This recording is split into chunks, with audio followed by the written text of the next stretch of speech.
So guys, साल 2025 Suzlon energy के investors के लिए कुछ खास बढ़िया नहीं रहा है। कई सारी न्यूज, मार्केट में अनस्टेबिलिटी, बहुत सारा इंपैक्ट सुज़लोन पर पड़ता देखने को मिला।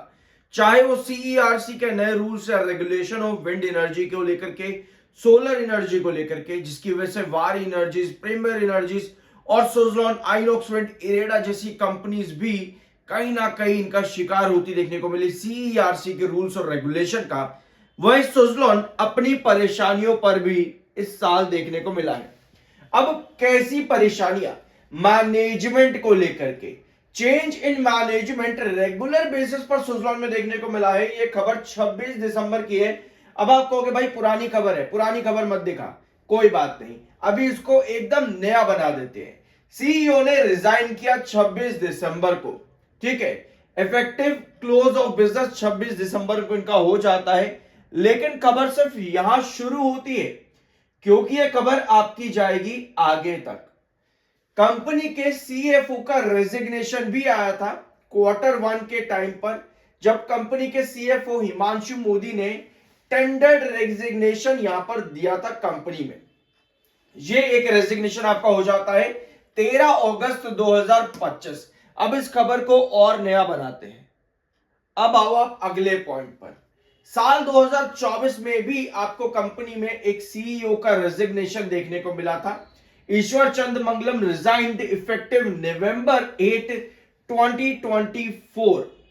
इन्होंने रेजिग्नेशन दिया कि भैया और नई अपॉर्चुनिटीज हमको ढूंढनी है कंपनी के बाहर। इसके अलावा एक रेजिग्नेशन जून 8, 2024 को कंपनी का और देखने को मिला था।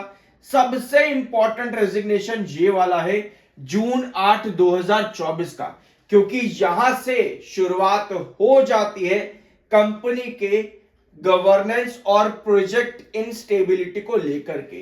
इनका जो रेजिग्नेशन आया था उसका रीजन थोड़े टाइम के बाद देखने को मिला था। जिस दिन इन्होंने रेजिग्नेशन दिया उसके बाद एक्सचेंजेस की तरफ से जवाब मांगा क्या कि भैया इन्होंने रिजाइन क्यों किया है।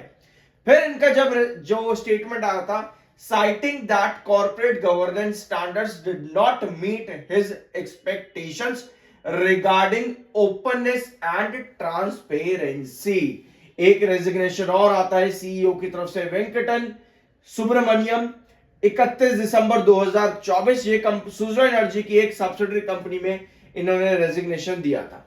अब ये सभी रेजिग्नेशन किस चीज की तरफ इशारा करते हैं? ये इशारा करते हैं कंपनी के प्रोजेक्ट और गवर्नेंस को लेकर के, जिस पर कंपनी के सीईओ का साल 2025 में स्टेटमेंट भी आता है Q2 के रिजल्ट्स के बाद में।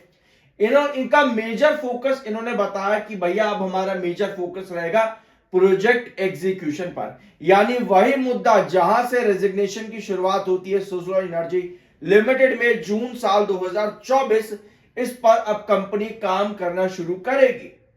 साल 2025 में कंपनी में कई चेंजेस देखने को मिले हैं। अब इन चेंजेस को कंपनी सुधारना चाहती है। फोकस रखेगी कंपनी ईपीएस एक्सेलरेशन पे, यानी कि प्रोक्योरमेंट एंड कंस्ट्रक्शन इंजीनियरिंग को कंपनी इंक्रीज करेगी। 20 से 50% कंपनी अपना टोटल बिजनेस बढ़ाएगी। इसके अलावा मेजर फोकस रहेगा कंपनी का फास्टर एग्जीक्यूशन पर, यानी कि प्रोजेक्ट डिले जो कंपनी का होता है उसका एग्जीक्यूशन कंपनी फास्ट करेगी। इसके लिए कंपनी और लैंड एक्वायर भी करेगी। Land bank development, rapid development readiness. Suzlon has identified 23 gigawatt renewable potential sites, जिसके लिए कंपनी को नई लैंड भी एक्वायर करनी है। सीईओ का मेजर स्ट्रैटेजिक फोकस जो है वो रहेगा Q4 पर, strengthening the company's position as a market leader in India. इस बीच में अडानी का नाम भी आ जाता है इसी सेक्टर में, विंड एनर्जी में, कि भैया अडानी भी अब विंड एनर्जी में आगे बढ़ने वाला है। तो इसका प्रेशर भी सुज़लोन के जो अभी प्रोजेक्ट एग्जीक्यूशन स्लो है उसके ऊपर और पड़ता देखने को मिला। Operational efficiency and order book velocity जो कंपनी पर ज्यादा है उसको पिच करने के लिए कंपनी अपना एग्जीक्यूशन बढ़ाना चाहती है। अब एग्जीक्यूशन बढ़ाने के लिए ज्यादा जमीन लगेगी, ज्यादा जमीन मतलब ज्यादा खर्चा, और इन सब के बीच में अगर कंपनी में रेजिग्नेशन आते हैं तो ये कंपनी के लिए एक इश्यू है। इसके अलावा इतना बड़ा मुद्दा इसको अगर हम ना बनाए तो मार्केट एक्सपर्ट्स आपको बहुत बुलिश दिखते हैं सुजलॉन एनर्जी लिमिटेड में। अकॉर्डिंग टू वेंटूरा सिक्योरिटीज, सुजलॉन का जो विंड एनर्जी प्ले है वो काफी स्ट्रॉन्ग है। अभी भी कंपनी का स्ट्रक्चर काफी बढ़िया है with limited upside in the near term. इनका कहना है वेंटूरा सिक्योरिटीज का सुजलॉन में अभी भी लिमिटेड अपसाइड पोटेंशियल है। छोटे समय में अभी भी बहुत लिमिटेड है कि स्टॉक में कोई बड़ी तेजी देखने को मिले। और साथ में इन्होंने अपनी होल्ड की रेटिंग रखी है और टारगेट रखा है 56 का इन सुजलॉन एनर्जी लिमिटेड। इसके अलावा अदर मार्केट एक्सपर्ट्स जैसे कि Anand Rathi, ICICI Securities, Motilal Oswal Financial, JM Financial, इन सभी की बाइंग की रेटिंग है सुजलॉन एनर्जी लिमिटेड में 82, 76, 74 एंड 70 के टारगेट्स के साथ में। वेयरएज नुवामा इंस्टीट्यूशनल इक्विटीज का 60 का टारगेट है विद होल्ड रेटिंग। आपके आनंद राठी 82 के टारगेट के साथ में, ICICI securities 76, Motilal Oswal 74 and JM financial 70 का टारगेट। तो मार्केट एक्सपर्ट्स अभी भी बुलिश है यहां पर। और अगर हम वेंटूरा सिक्योरिटीज की बात करें तो इनका मानना है कि नियर टर्म में 56 और कोई बड़ा अपसाइड पोटेंशियल मिलने के चांसेस अभी कंपनी पर कम आते हैं। राइजिंग एग्जीक्यूशन रिस्क भी इन्होंने यहां पर मेंशन किया है वेंटूरा सिक्योरिटीज ने। वही प्रोजेक्ट एग्जीक्यूशन जो है कंपनी का अभी भी अंडर रिस्क बना हुआ है। तो ये है कुछ रीजन। अब आपके दिमाग में एक सवाल आता है, भाई कंपनी ने यार इतना बढ़िया रिवेन्यू दिया, कंपनी ने सितंबर में 84% का रिवेन्यू ग्रोथ दिया है। कंपनी का quarter on quarter and year on year basis पर रिवेन्यू जंप इतना बढ़िया आया है, फिर भाई क्यों नहीं भाग रहा?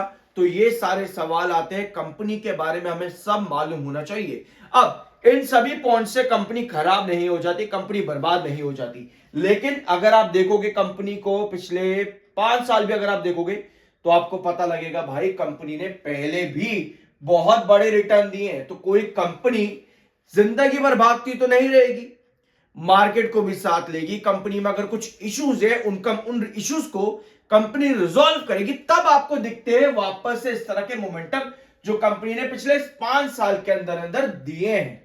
इसका मतलब यह है कि एक बार कंपनी मैटर्स को रिजॉल्व कर देती है तो हमें फिर से यही अपसाइड पोटेंशियल देखने को मिलते हैं। कंपनी के फाइनेंशियल्स आपको बुरे नजर नहीं आ रहे हैं। आप हर जगह सुनते होंगे कंपनी बहुत बढ़िया है, बहुत अच्छी कंपनी है, वगैरह वगैरह वगैरह। डेफिनेटली है, लेकिन कंपनी पर इश्यूज भी अकॉर्डिंगली उतने ही हैं। तो जब तक वो इश्यूज रिजॉल्व नहीं होते, फाइनेंशियल्स अलग रख दिए जाते हैं, उन इश्यूज का मुद्दा आपका आगे आ जाता है कि एक बार ये इश्यूज कंपनी के रिजॉल्व हो जाए, फिर जाकर के फाइनेंशियल्स को पकड़ेंगे और दोनों ही चीजें जब आपस में मिल जाती हैं तब कंपनी वापस से ग्रो करती है। अनलेस एंड अनटिल आपको देखना होगा कि कंपनी का ये मैनेजमेंट और साथ में कंपनी का एग्जीक्यूशन डिले ये वापस से अंडर कंट्रोल आए, ताकि फिर से आप सुजलॉन एनर्जी लिमिटेड में इस तरीके की रैली ले सको। ऑल्दो अगर हम इसका लॉन्ग टर्म चार्ट पे पैटर्न देखेंगे तो ज्यादा कुछ नहीं है। लॉन्ग टर्म इन्वेस्टर पर्सपेक्टिव से स्टॉक कंसोलिडेट कर रहा है, लोअर लेवल से ऑलरेडी काफी ऊपर है। अगर आप ट्रैप अपने आप को फील कर रहे हो तो आपको कंपनी के इंटरनल मैनेजमेंट के बारे में सभी पॉइंट्स मालूम होने जरूरी होते हैं। ऑल्दो कंपनी के सीईओ का यह भी कहना है कि 2026 के आखिर 2026 फाइनेंशियल ईयर के आखिर तक हम इन इश्यूज को रिजॉल्व कर देंगे। तो ये एक टारगेट है एक तरह से कंपनी का, यानी कि कंपनी के पास एक डेडलाइन जो कंपनी ने दी है, इस डेडलाइन पर कंपनी को अपना प्रोजेक्ट एग्जीक्यूशन स्ट्रॉन्ग करना पड़ेगा। प्रमोटर धीरे धीरे करके छोटी छोटी क्वांटिटीज एग्जिट करते रहते हैं। एफआई के पास अभी भी अच्छी खासी होल्डिंग है, डीआई के पास भी अभी भी अच्छी खासी होल्डिंग है, और पब्लिक अराउंड 55% मेजॉरिटी में पब्लिक लेकर के बैठी है। तो देखते हैं आगे जाकर प्रमोटर क्या करते हैं। कई आप लोगों ने बहुत जगह पर सुना है और कई आपके कमेंट्स भी आते हैं कि भैया सुजलॉन डिविडेंड कब देगी। तो भैया ये कंपनी का इंटरनल मामला होता है, कंपनी को देना होगा तो कंपनी उसके बारे में बताएगी। ऑल्दो कंपनी के मैनेजमेंट में एक स्टेटमेंट पहले भी आता डिविडेंड को लेकर के कि हम आने वाले फ्यूचर में डिविडेंड्स देंगे, बट आने वाले फ्यूचर में कब, इसके बारे में कंपनी ने कुछ मेंशन नहीं किया है। तो वेट करो, कंपनी जब देगी तो आपको पता लग ही जाएगा। कोई आपसे भाग नहीं जाएगा कि कंपनी ने डिविडेंड दिया रातों रात और कंपनी चले गई, ऐसा नहीं होता। जब भी आना होगा कंपनी उसके बारे में बताएगी। तो फिलहाल अभी के लिए तो कोई डिविडेंड के आसार नजर नहीं आते। अभी जो मेजर फोकस है कंपनी के प्रोजेक्ट एग्जीक्यूशन के ऊपर है, जिसकी वजह से कंपनी का मिसमैनेजमेंट काफी देखने को मिल रहा है। वीडियो को यहीं एंड करते हैं, सब्सक्राइब जरूर कर देना। I am NISM certified. मिलते हैं अगले वीडियो में।